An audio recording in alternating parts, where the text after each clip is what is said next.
Bom, continuando a introdução, a gente vai falar um pouco agora sobre a anatomia e a histologia da glândula mamária, né? A glândula mamária, ela tem origem no ectoderme embrionário, né? Ela é feita, né, de tecido, ela é constituída de tecido glandular. E como vocês já viram lá na histologia, o tecido glandular é um tecido epitelial, né? Epitélio glandular que a gente chama. É um epitélio modificado para que haja modificado para que haja secreção, para que haja produção de alguns elementos. Basicamente, a glândula mamária ela é constituída por alvéolos. O que são esses alvéolos? Esses alvéolos, na verdade, são a unidade essencial, né, da glândula mamária, a unidade funcional da glândula mamária.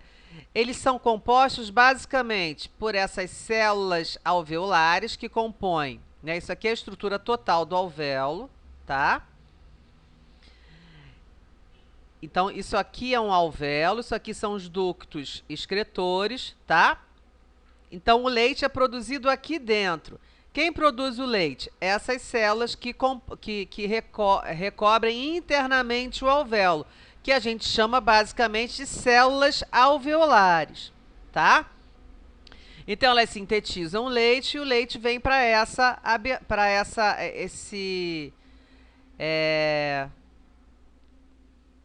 fica armazenado aqui dentro do alvéolo, tá? Bom, além das células alveolares que sintetizam o leite, a gente tem por fora, né, externamente, essas células alveolares, células que a gente chama de mioepiteliais. Então, são células epiteliais modificadas que, quando o filhote vai mamar, né, porque elas contraem e expulsam o leite que está dentro dessa cavidade aqui, dentro dessa estrutura. Ela contrai e expulsa o leite que está aqui dentro via ductos, via esses ductos aqui, são chamados ductos galactófagos, tá? Em direção ao orifício externo do teto, né? Então, o alvéolo é constituído desta forma. Lembrando sempre que todo alvéolo ele é muito, muito, muito vascularizado. Para quê? Para que cheguem substâncias, para que cheguem as substâncias que vão dar origem ao leite, né? Água, cálcio, proteínas, né? Açúcares. Então, isso tudo chega até essas células as células alveolares e vão ser transformados por essas células para que componham o leite. A gente vai ver isso mais para frente. Então, a gente viu um alvéolo, agora a gente vai ter uma ideia, né, de um tecido glandular. Então, aqui a gente vai ter vários alvéolos, tá? Um alvéolo, outro alvéolo. A gente pode observar que eles têm diferenças na quantidade de leite que eles estão armazenando aqui dentro. Uns com menos leite, outros com mais leite. E aí a gente tem aqueles ductos que eu falei para vocês, eles são drenados por ductos maiores, tá? E esses ductos maiores, então, vão até a saída do teto, né? E o leite vai por esse caminho na hora que o filhote vai mamar. Bom, a gente vai falar agora sobre mamilo e teto, né? Que nas espécies domésticas a gente normalmente chama de teto. Ou teto ou teta também, também pode ser chamado, tá? E a gente vai falar um pouquinho mais desses ductos que drenam e para onde esses ductos drenam esse leite quando o filhote não está mamando. Então, aqui a gente tem uma glândula mamária de uma cabra, tá? Onde a gente observa o tecido alveolar, os alvéolos mamários, que constituem a glândula mamária. Aqui a gente tem, drenando esses alvéolos, os ductos de leite maiores, que foram aqueles que vocês viram na figura anterior, tá? E esse leite é drenado para onde? Né? Ele fica armazenado aqui até o filhote mamar. Porém, nessas espécies que possuem grande quantidade de glândula mamária, né? As espécies normalmente que a gente chama as espécies produtoras de leite, exploradas economicamente na produção de leite, como cabra, ovelha, vamos falar dela, vou mostrar algumas fotos mais para frente. Essa estrutura aqui que vocês estão vendo da glândula mamária a gente chama de úbere, tá? E no úbere, né, a gente vai ter ainda esse leite sendo drenado para uma estrutura chamada de cisterna da glândula. Ela está ao redor da glândula toda. E por que tem a cisterna da glândula? Exatamente porque essas espécies produzem mais leite, produzem muito leite. Se os filhotes demoram a mamar, esse leite não é desperdiçado, ele não cai no chão, ele não pinga no chão. Ele começa a ocupar a cisterna da glândula, tá? Além da cisterna da glândula, o leite é um alimento tão sagrado, né, tão precioso para a fêmea e para o filhote. A gente tem mais uma estrutura chamada de cisterna da teta. Então, encheu a cisterna da glândula, esse leite, então, ocupa a cisterna da teta. E na cisterna da teta ou do teto, né, aqui a gente tem o final, a gente tem o canal da teta, por onde é o último lugar por onde o leite passa até chegar na boca do filhote. No canal da teta, a gente tem dois esfíncteres, tá? Um externo e um interno, tá? Que ficam contraídos até o filhote chegar para mamar, tá? Então, todas essas estruturas que a gente falou são importantes para que não haja desperdício do leite, para que o leite só seja ejetado na boca do filhote quando ele vem mamar, tá? Em alguns concursos leiteiros, eu vou falar para vocês na aula que às vezes as vacas estão produzindo muito, muito leite, às vezes a gente tem que obstruir o canal do teto, e depois, mas isso fica para a aula síncrona, tá bom? Bom, então, como eu falei para vocês, as cisternas observadas nos animais que têm úbere, né, que tem estruturas glândula mamária, tecido mamário localizado num único local, tá? Então, vaca tem úbere, cabra tem úbere, ovelha tem úbere, égua a gente pode considerar também que tem úbere. Outro ponto importante que a gente tem que falar é que há uma variação do número e da posição das glândulas mamárias e número de tetos, tá certo? Então, o que a gente vai ter aqui? Ó, a gente tem isso aqui foi retirado do livro Cunningham. A gente vai ter cada espécie, tá?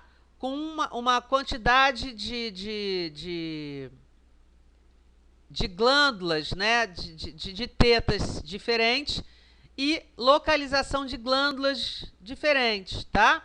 Então, a gente tem normalmente ruminantes e solípedes equinos com a posição inguinal, tá? Algumas, vocês já viram, né, em alguns filmes, as baleias amamentando, as fêmeas, as elefantas também, né, as aliás também, tá? Porcas e cadelas, né, a gente tem tóraco abdominal e inguinal, ou seja, ocupa toda a parede externa do tórax, chegando até a região inguinal. Inclusive, para suíno, é uma das formas que a gente tem de selecionar as matrizes que a gente vai usar, que está relacionado a maior quantidade de teta, está relacionado também a maior quantidade, a prolificidade, a maior quantidade de leitões por leitegada, tá? A gente também, e as gatas, se vocês repararem, é um pouco diferente das cadelas. A cadeia mamária, os tetos começam um pouco mais para trás, né? Terminam um pouco anterior a que as cadelas do que acontece nas cadelas e nas porcas, tá? Então, basicamente, a gente tem tóraco abdominal. Bom, e gente, não usei mas vocês estão acompanhando, né? Então, tóraco abdominal, um pouco diferente de porca e de cadela. Canguru é interessante, por quê?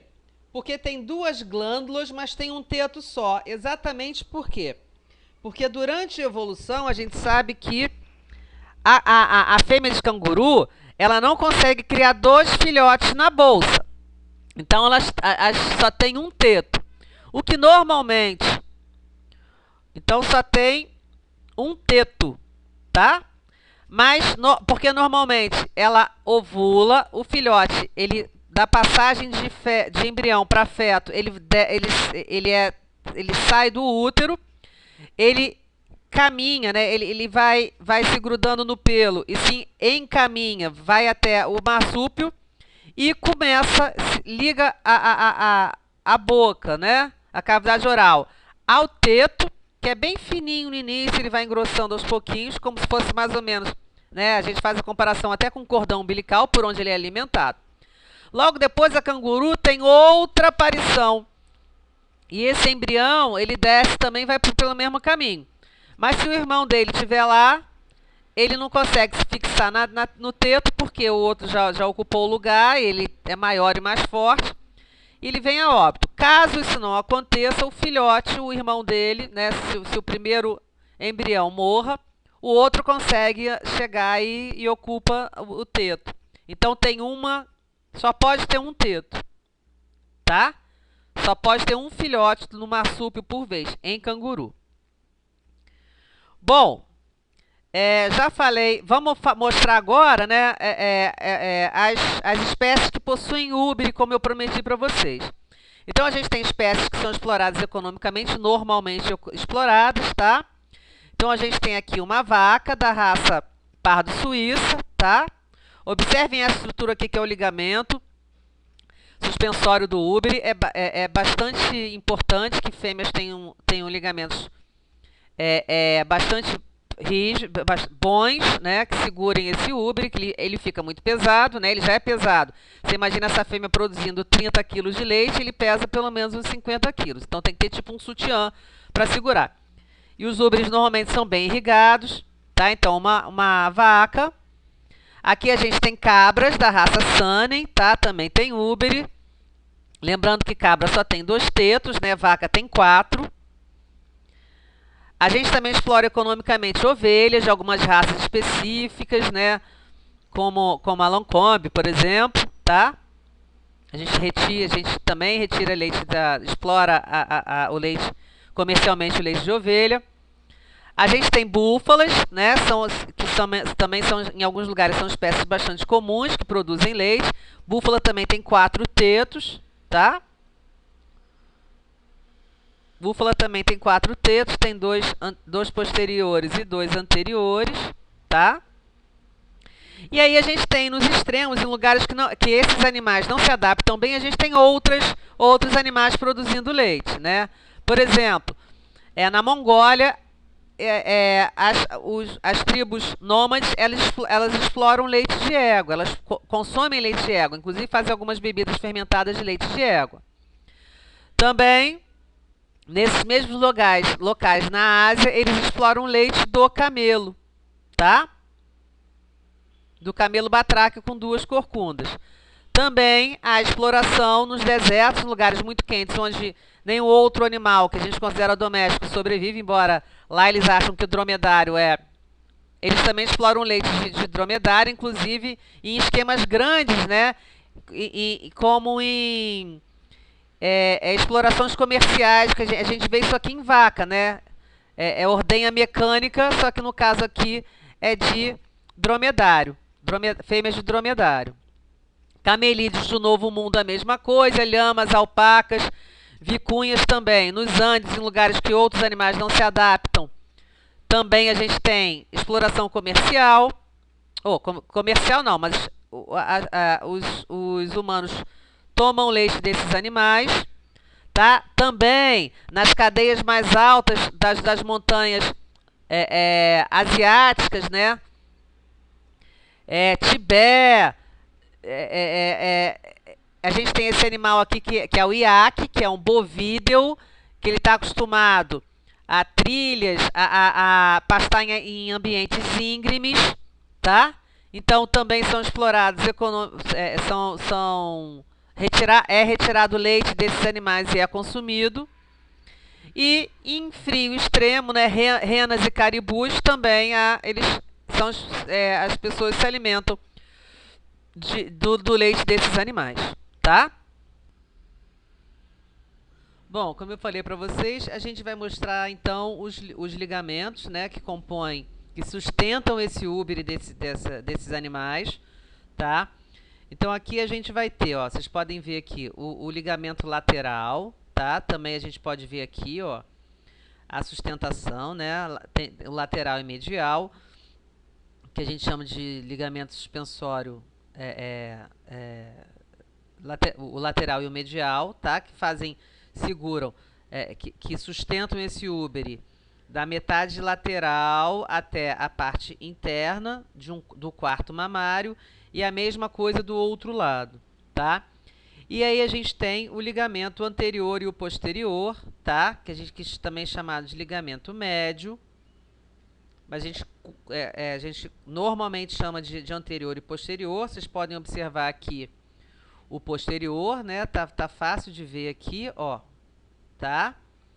E no anterior é igualzinho a esse, só que realmente fica pior de tirar a foto. Então, são essas estruturas. Ele segura como se fosse uma cruz, né? Então, ele se adere. Aqui, o úbere é sustentado posteriormente até a metade do úbere, e anteriormente a mesma coisa, e lateralmente a mesma coisa, da lateral até o meio, até o medial, e da mesma forma do outro lado, lateral até a parte interna do úbere. Esses ligamentos é que dão sustentação a esse úbere, né? Uma vez que, como eu falei para vocês, a gente tem elementos bastante... quando o úbere está muito cheio, a gente sabe que esse úbere começa a pesar demais. E quanto mais baixo for esse úbere, mais fácil é contaminar. A gente vai falar um pouco disso na aula síncrona, né? Então, a gente sabe que o ideal é que essa parte aqui do úbere, tá? Não passe dessa linha do jarrete aqui. Esse aqui já tá quase chegando. Esse úbere aqui, ó, olha que úbere bom aqui, ó. Ele não chega à linha do jarrete. Quanto mais baixo, como esse aqui, por exemplo, é de mais fácil contaminação do que um úbere dessa forma. Inclusive, é uma das formas que a gente tem de selecionar esses animais. Ah, não falei também. Então, calma que o microfone caiu, gente. Então, de novo. Aí eu tive que segurar, acabei não mostrando. Então, olha só, de novo. Então, úberes mais rasos, que a gente chama, são melhores do que úberes mais profundos, passando da linha de jarrete, né? A gente sabe que essa região aqui, ó, não pode passar da linha do jarrete. Quanto mais aderido ao corpo esse úbere for, melhor, porque evita as contaminações. Então, é uma das formas de a gente selecionar. Outra coisa, porque tá mais distante do chão. E aqui a gente tem uma fêmea da raça Guzerá leiteiro, e aqui a gente tem fêmeas da raça holandesa. Essa aqui também é uma fêmea da raça holandesa.